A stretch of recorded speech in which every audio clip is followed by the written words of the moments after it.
Hello friends, આપણે આજે ધોરણ 9નું નવું પ્રકરણની શરૂઆત કરીશું. ચેપ્ટર નંબર 5 સજીવનો પાયાનો એકમ.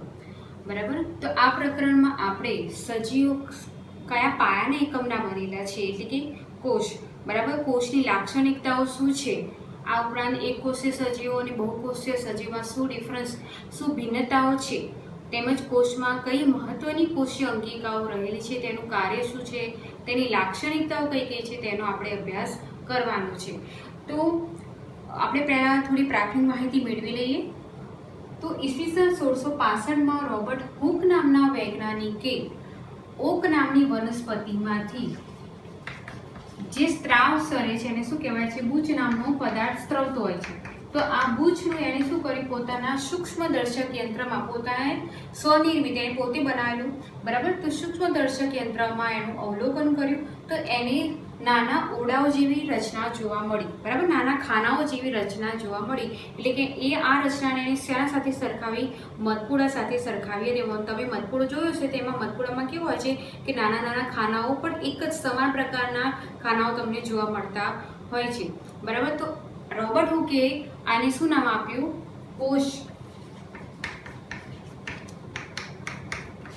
કોષ નામ આપ્યું, જેને સેલ પણ કહે છે. હવે સેલ શબ્દ છે એ લેટિન ભાષાનો શબ્દ સેલ્યુલા પરથી ઉતરી આવ્યો છે. સેલ્યુલાનો અર્થ થાય છે નાનો ઓરડો. બરાબર, તો રોબર્ટ હુકે આવા જે એકમોને શું નામ આપ્યું, જે સજીવોમાં ચોક્કસ પ્રકારના એકમો જોવા મળે છે એને કોષ નામ આપ્યું. બરાબર, તો આ જીવ વિજ્ઞાનમાં એક મહત્વની ઘટના કહી શકાય. ત્યાંથી જીવ વિજ્ઞાનનો પાયો નખાયો. બરાબર, એટલે કે સજીવમાં જે ચોક્કસ પ્રકારના એકમો રહેલા છે આજ સુધી પણ એને કોષ તરીકે જ ઓળખવામાં આવે છે. તો સજીવો શેના બનેલા છે? પહેલા પ્રશ્ન એમ થાય કે સજીવો શેના બનેલા છે? આપણે સજીવોમાં બધા આવી ગયા, એમાં વનસ્પતિઓ પણ આવી ગયા, પ્રાણીઓ, મનુષ્ય, બધા સજીવો આવી ગયા. બરાબર ને? તો અહીં સજીવો એટલે કે કોઈ મૂળભૂત એકમના તો બનેલા હોય છે ને. ઉદાહરણ તરીકે તમારું મકાન હોય તો મકાનનો મૂળભૂત પાયાનો એકમ કયો કહેવાય? ઈંટ કહેવાય. કારણ કે ઈંટો બધી ભેગી થઈને શું બનાવે, તમારી દિવાલોમાંથી ઘર બનતું હોય છે. તો એવી રીતે સજીવોનો પણ પાયાનો એકમ શું છે, કોષ છે. બરાબર, તો અહીં સજીવો શેના બનેલા છે એના માટે તમારે ટેક્સ્ટબુકમાં પ્રવૃત્તિ આપેલી છે. તો એમાં તમારે શું કરવાનું છે કે ડુંગળી લેવાની છે. હવે ડુંગળીમાં તમને ખ્યાલ જ હશે કે એક ઉપર એક એનું પડ આવરણ જોવા મળતું હોય છે. તો તમારે વચ્ચેથી ડુંગળીને કટ કરીને એમાંથી વચ્ચે એનું આવરણ હોય, 2-3 જે આવરણ છે એને કાપીને એમાંથી શું કરવાનું, ચીપિયાની મદદથી પાતળું સ્તર એમાં એટલે કે આવરણ જે હોય એ લેવાનું હોય છે. હવે આ આવરણને તમારે શું કરવાનું છે, માઇક્રોસ્કોપમાં જોવાનું છે. પણ માઇક્રોસ્કોપમાં જોતા પહેલાં એના અભિરંજકથી શું કરવું પડે, અભિરંજિત કરવું પડે. તો અહીં આયોડિન નામનું અભિરંજિત લેવામાં આવતું હોય છે. બરાબર, હવે આ જે આપણે સ્લાઇડ તૈયાર કરીશું ડુંગળીના પડની, એને માઇક્રોસ્કોપ એટલે સૂક્ષ્મદર્શક યંત્રમાં જોઈએ તો એમાં ચોક્કસ પ્રકારની ખાનાઓ જેવી રચનાઓ જોવા મળતી હોય છે. બરાબર, એમાં આપણે સ્લાઇડમાં જોઈ લઈએ કે એ રચના કેવી રીતે દેખાય છે.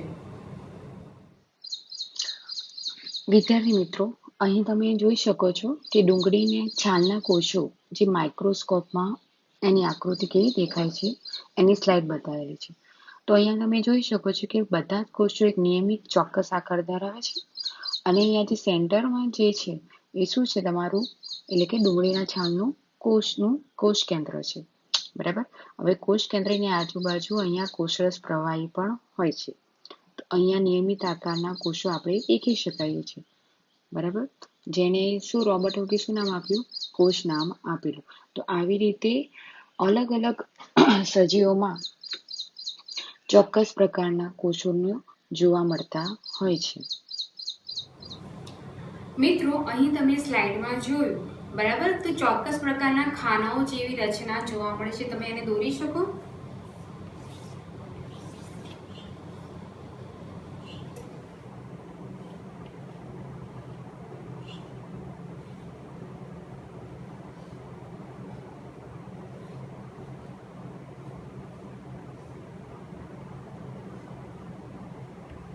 આવી તમને ખાનાઓ જેવી રચના જોવા મળે છે.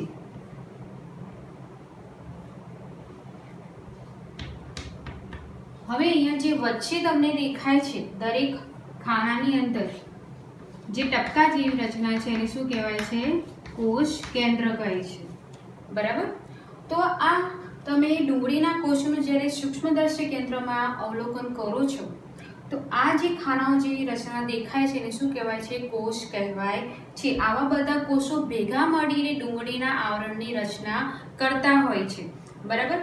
હવે તમે ચલો અહીંયા આપણે એક ડુંગળી લીધી, પણ હવે તમે નાના કદની ડુંગળી લો કે એનાથી મોટા કદની, અલગ અલગ કદની, અલગ અલગ કલરની તમે ડુંગળી લો તો અહીંયા પણ શું થશે? જ્યારે ફરીથી તમે સૂક્ષ્મદર્શક યંત્રમાં એની સ્લાઇડ બનાવશો અને અવલોકન કરશો તો દરેકમાં કોષો એટલે ખાનાની રચના આવી જ જોવા મળશે, ભલે એ અલગ અલગ કદની હોવા છતાં પણ.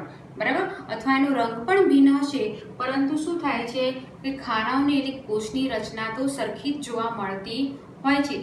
તો આવા જે સજીવોના પાયાનો એકમ છે એને શું કહેવાય છે? કોષ કહેવાય છે. તો કોષોના કારણે, ચોક્કસ પ્રકારના કોષોના કારણે શું થાય છે? એક સજીવનું નિર્માણ થતું હોય છે. બરાબર ને? તો અહીં આપણે પહેલા જોવાનું છે કે સજીવો પાછા કયા હોય છે?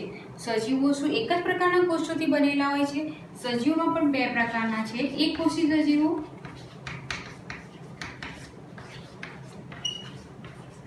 અને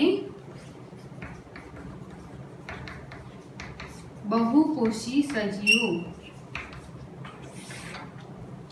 એકકોષી સજીવો એટલે કે જે એક જ સામાન્ય પ્રકારના કોષોથી બનેલું હોય છે. ઉદાહરણ તરીકે એકકોષી સજીવોમાં કયા આવે? બેક્ટેરિયા આવે, પછી અમીબા, પેરામીશિયમ,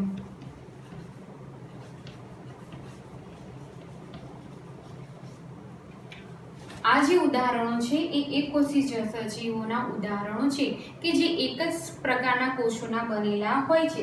એટલે કે એ બેક્ટેરિયામાં, ધારો કે બેક્ટેરિયામાં એક કોષ હોય તો એના બીજા જે જાતિમાં પણ એવા જ પ્રકારના કોષોના બનેલા હોય છે. એમાં અલગ અલગ પ્રકારના કદની આકારના કોષો જોવા મળતા નથી, પણ આખા સજીવનું જે નિર્માણ છે એક જ કોષમાંથી થયેલું હોય છે. ઉદાહરણ બીજારે બહુકોષી સજીવમાં, બહુકોષી એટલે બહુ એટલે વધારે કોષો હોય. બરાબર. તો બહુકોષી સજીવમાં કયા આવે? બધી જ વનસ્પતિઓ આવી જાય, ફૂગ અને પ્રાણીઓ.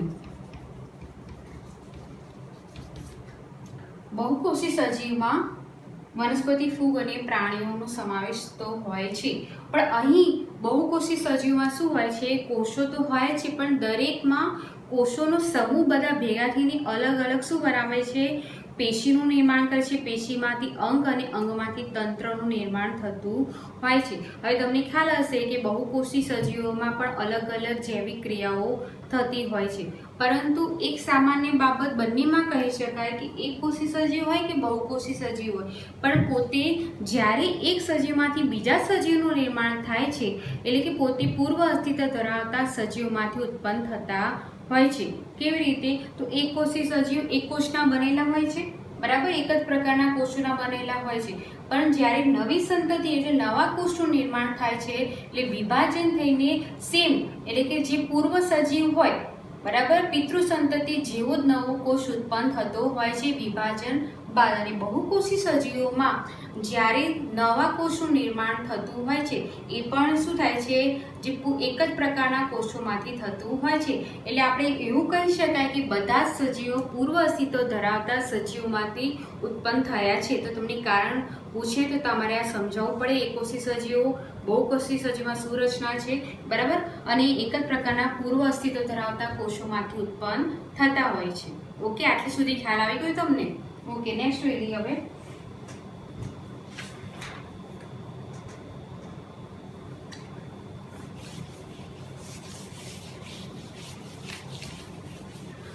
હવે આપણે જેમ અહીં ડુંગળીના કોષોનું અવલોકન કર્યું હતું, બરાબર, તો આપણે કોઈ પણ વનસ્પતિ અથવા છોડ લઈ લો. બરાબર. કોઈ વનસ્પતિ તમે લઈ લો. ઉદાહરણ તરીકે ચલો તમારી પાસે લીમડાનું ઝાડ છે. તો લીમડાની ડાળખીમાંથી તમે એક કટ મારો, એટલે કે એનો છેદ કરો નાનકડો, અને એનું સૂક્ષ્મદર્શક યંત્રમાં અવલોકન કરો. હવે એનું મૂળ લો કે એનું પર્ણ લો, આવા અલગ અલગ ભાગોનું તમે અવલોકન કરશો તો અહીંયા શું થશે, કોષોના આકાર અને કદમાં ડિફરન્સ છે, એટલે કે ભિન્નતા જોવા મળશે. એક જ પ્રકારના કોષ નહીં હોય. હવે આપણે ડુંગળી હતું, બરાબર, તો ડુંગળી એકંદ છે. હવે ડુંગળી તમે ગમે તે પ્રકાર આકારની લો, પણ અહીંયા એક જ પ્રકારના કોષો જોવા મળશે. પરંતુ વનસ્પતિના જે અલગ અલગ ભાગોમાંથી આપણે જ્યારે છેદ કરીએ છીએ તો ભિન્ન ભિન્ન પ્રકારના કોષો જોવા મળતા હોય છે. એટલે બહુકોષી સજીવોમાં શું થાય છે કે ચોક્કસ કોષોના સમૂહ હોય છે, એમનું ચોક્કસ કાર્ય કરતા હોય છે, જેના કારણે ચોક્કસ આકાર અને લાક્ષણિકતાઓ ધરાવતા હોય છે. બરાબર. તો અહીંયા આપણે નેક્સ્ટ સ્લાઇડમાં જે માનવ શરીરમાં કયા કયા આકાર અને ચોક્કસ જે કોષો છે એનું આપણે નિર્દેશન જોઈ લઈશું. અહીં માનવ શરીરના વિવિધ કોષોની આકૃતિ આપેલી છે. ફર્સ્ટ જે આકૃતિ છે એ રુધિર કોષોની આકૃતિ છે, એટલે કે રુધિર કોષો છે. આ અધિચ્છેદ્ય પેશીના કોષો છે. ઓવમ સેલ એટલે કે અંડકોષની આકૃતિ છે. સ્નાયુ કોષો છે. આ અસ્થિકોષ, ચેતાકોષ અને શુક્રકોષ. તો તમે અહીંયા જોઈ શકો છો કે આપણા માનવ શરીરમાં કોષોની લાક્ષણિક આકાર કદ ધરાવતા હોય છે. બરાબર. હવે અહીંયા દરેકના આકાર કદ અને તમે જોઈ શકો છો દરેકમાં ડિફરન્સ ભિન્નતા જોવા મળે છે. તો આવું કેમ થાય છે કે કારણ કે દરેક કોષોના સમૂહ ભેગા મળીને ચોક્કસ કાર્ય કરતા હોય છે. બરાબર. એટલે કે એનું શ્રમ વિભાજન થયેલું હોય છે. એટલે કે માનવ શરીરમાં આપણે આશરે 200 કરતાં પણ વધુ ભિન્ન પ્રકારના કોષો જોઈ શકીએ છીએ. તમારા ટેક્સ્ટ બુક્સમાં હાલ આટલા કોષો આપેલા છે. બરાબર. હવે ઘણી વખત એક્ઝામમાં આ કોષોમાંથી ગમે તે એકની આકૃતિ આપી હોય અને શું કે તમને આઈડેન્ટિફાઈ અને ઓળખવાનું કહે તો તમારે આના યાદ રાખવાના છે કેવા પ્રકારના છે, આકાર કેવો છે, કદ કેવું છે. બરાબર. તો આવી રીતે જુદા જુદા કોષોનું જુદું જુદું કાર્ય હોય છે, એટલે એમના આકાર અને કદ તથા લાક્ષણિકતાઓમાં પણ ફેરફાર જોવા મળે છે. મિત્રો, અહીં આપણે સ્લાઇડમાં જોઈ ગયા કે જુદા જુદા પ્રકારના કોષો, બરાબર, એના આકાર પણ ચોક્કસ પ્રકારના હોય છે. બરાબર. એનું કદ અને આકારમાં પણ ભિન્નતા જોવા મળતી હોય છે. તો સજીવોમાં શ્રમ વિભાજનમાં આ મુદ્દો હવે જોઈશું કે શ્રમ વિભાજન એટલે શેનું, પણ જે કાર્યની વહેંચણી છે એ કેવી રીતે થતી હોય છે. હવે તમે જોઈ ગયા કે અલગ અલગ પ્રકારના કોષોના આકાર અલગ છે, કદ અલગ છે, એનું કાર્ય પણ અલગ છે. બરાબર. એટલે કે જે ચોક્કસ કાર્ય કરવા માટે શું થાય છે, કોષનો નિશ્ચિત કદ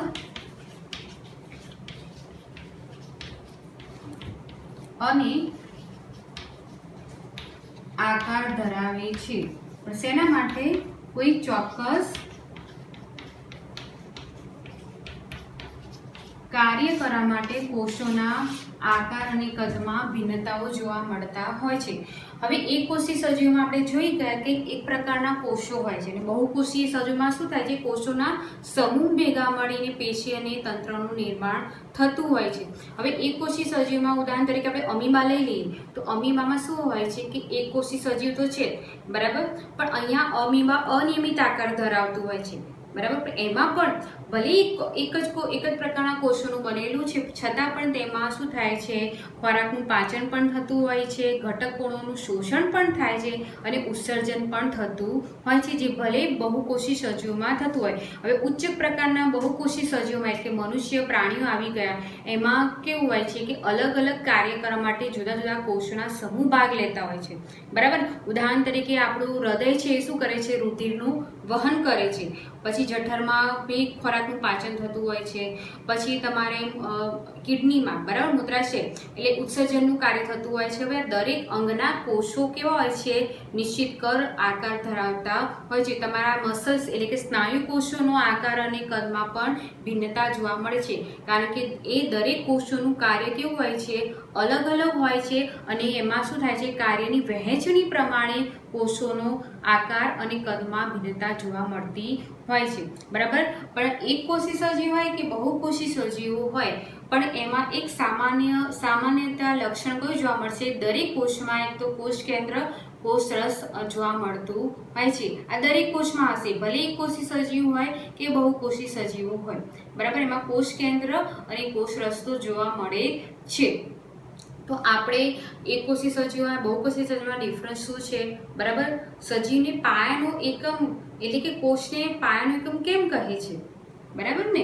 તો એ આપણે બધા મુદ્દા સમજી ગયા. તો હવે આપણે નેક્સ્ટ મુદ્દો જોઈ લઈએ.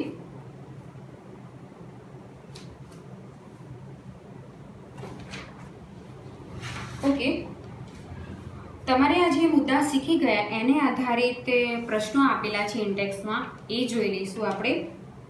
કોણે કોષોની શોધ કરી અને કેવી રીતે? તો કોણે શોધ કરેલી? કોષની રોબર્ટ હુકે શોધ કરેલી, બરાબર. આપણે જોઈ ગયા, જેણે પોતાના સ્વનિર્મિત સૂક્ષ્મદર્શક યંત્રમાં ભુજ પદાર્થનું શું કર્યું, અવલોકન કર્યું અને મધપુડાના ખાના જેવી રચના જોવા મળી, એને નામ શું આપ્યું, કોષ નામ આપ્યું, બરાબર. સેકન્ડ ક્વેશ્ચન છે કે શા માટે કોષને સજીવનો બંધારણીય અથવા પાયાનો એકમ કહે છે, બરાબર. હવે આપણે જોઈ ગયા કે એક કોષી સજીવ હોય, એક કોષના બનેલો હોય, અને બહુકોષી સજીવો શું હોય છે, એક કરતાં વધારે કોષો, જુદા જુદા આકારના કોષોના બનેલા હોય છે, નિશ્ચિત કાર્ય કરતા હોય છે. પરંતુ આ બધા સજીવોનું જે પૂર્વ અસ્તિત્વ ધરાવતા કોષોમાંથી જ ઉત્પાદન થતું હોય છે, બરાબર. કે એક કોષી સજીવમાંથી જ્યારે નવી સંતતિનું નિર્માણ થાય તો એ આગળના પૂર્વ અસ્તિત્વ ધરાવતા કોષોમાંથી જ થતું હોય છે. એવી રીતે બહુકોષી સજીવોમાં પણ શું થાય છે કે વિભાજન પામીને પિતૃ સંતતિ જેવા જોવા મળે છે. એટલે કે સજીવનો બંધારણીય એકમ કયો કહેવાય, કોષ કહી શકાય. હવે તમારે ટેક્સ્ટબુકમાં જે જીવ વિજ્ઞાનમાં એટલે કે કોષ વિદ્યાને લગતા, હવે કોષ વિદ્યા કોને કહેવાય કે કોષનો જે અભ્યાસ કરતી જે શાખા છે એને કોષ વિદ્યા કહેવાય. હવે આ કોષમાં કયા કયા વૈજ્ઞાનિકોનો ફાળો કયો છે, બરાબર. કોણે શું અવલોકન કરેલું, કઈ શોધ કરેલી, એને આપણે જોઈ લઈશું. આ વધારાની માહિતી છે, પરંતુ તમારે આ વૈજ્ઞાનિકોનું નામ, એનું સંશોધન કયું છે, એક માર્ક અથવા 2 માર્કના ક્વેશ્ચનમાં પૂછાઈ શકે છે, એ આપણે જોઈ લઈશું. વિદ્યાર્થી મિત્રો, અહીં તમે અલગ અલગ વૈજ્ઞાનિકોએ જીવ વિજ્ઞાનમાં એમની શોધો કઈ છે ને શું ફાળો આપેલો એ આપણે જોઈ લઈએ. સૌપ્રથમ વૈજ્ઞાનિકનું નામ છે રોબર્ટ હુક. 1665માં એણે શું કરેલું, સૂક્ષ્મદર્શક યંત્ર બનાવેલું અને કયા વૃક્ષની છાલ, ઓકની છાલના નિર્જીવ કોષો જોયેલા. એને શું નામ આપ્યું, એણે કોષ નામ આપેલું, બરાબર. બીજા વૈજ્ઞાનિક છે લ્યુવેન હોક. હવે 1674માં આને શું કરેલું કે સૂક્ષ્મદર્શક યંત્ર બનાવી બેક્ટેરિયા અને અન્ય પ્રકારના સૂક્ષ્મજીવોનો પણ અભ્યાસ કરેલો. આ ઉપરાંત તેને કોષ કેન્દ્રનું નિરીક્ષણ પણ કર્યું હતું. ત્રીજા વૈજ્ઞાનિક છે રોબર્ટ બ્રાઉન. 1831માં આ વૈજ્ઞાનિકે શું કરેલું કે વનસ્પતિ કોષમાં જે લાક્ષણિક ગોળાકાર કાયને શું નામ આપ્યું, અને કોષ કેન્દ્ર તરીકે વર્ણવ્યું હતું.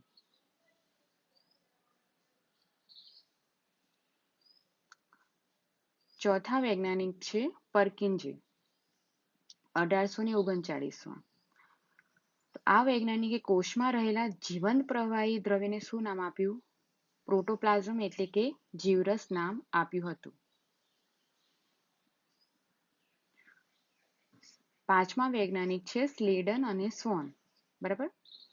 તો આ બંને વૈજ્ઞાનિકે શું રજૂ કરેલું, કોષવાદ રજૂ કર્યો હતો. અને તેમના મતે બધી જ વનસ્પતિઓ અને પ્રાણીઓ કોષોના બનેલા છે અને કોષ એ સજીવનો પાયાનો એકમ છે. આ સૌપ્રથમ જે વાક્ય એટલે કે અનુવાદ કોણે કર્યો હતો, સ્લેડન અને સ્વાન. એટલે કોષવાદ રજૂ જ્યારે કર્યું પૂછે તો સ્લેડન અને સ્વાન બંને વૈજ્ઞાનિક આવે. વિર્શોવ તો આધુનિક કોષવાદ એમણે રજૂ કર્યો અને એમણે સમજાવ્યું કે પૂર્વ અસ્તિત્વ ધરાવતા કોષોમાંથી નવા કોષોનું સર્જન થાય છે. બરાબર. અને લાસ્ટ છે કેમેલિયો ગોલ્કી. તો આ વૈજ્ઞાનિકે ગોલ્કી પ્રસાધનનું સૌપ્રથમ અવલોકન અને વ્યવસ્થિત વર્ણન કર્યું હતું. હવે આ ગોલ્કી પ્રસાધન કોષમાં રહેલી અંગિકા છે. બરાબર. હવે એનું કાર્ય ને શું છે એ આપણે જો નેક્સ્ટ ચેપ્ટરમાં જોઈશું. પણ હાલ પૂરતું તમારે એટલું યાદ રાખવાનું છે કે કેમિલો ગોલ્કીએ ગોલ્કી પ્રસાધનનું સૌપ્રથમ અવલોકન કર્યું હતું. તો આ બધા વૈજ્ઞાનિકોના સંશોધન ખાલી જગ્યામાં અથવા જોડકા રૂપે પણ પૂછાઈ શકે છે. ઓકે મિત્રો, આજ માટે આટલું જ. ફરી નેક્સ્ટ વિડીયોમાં મળીશું. Okay bye. Thank you.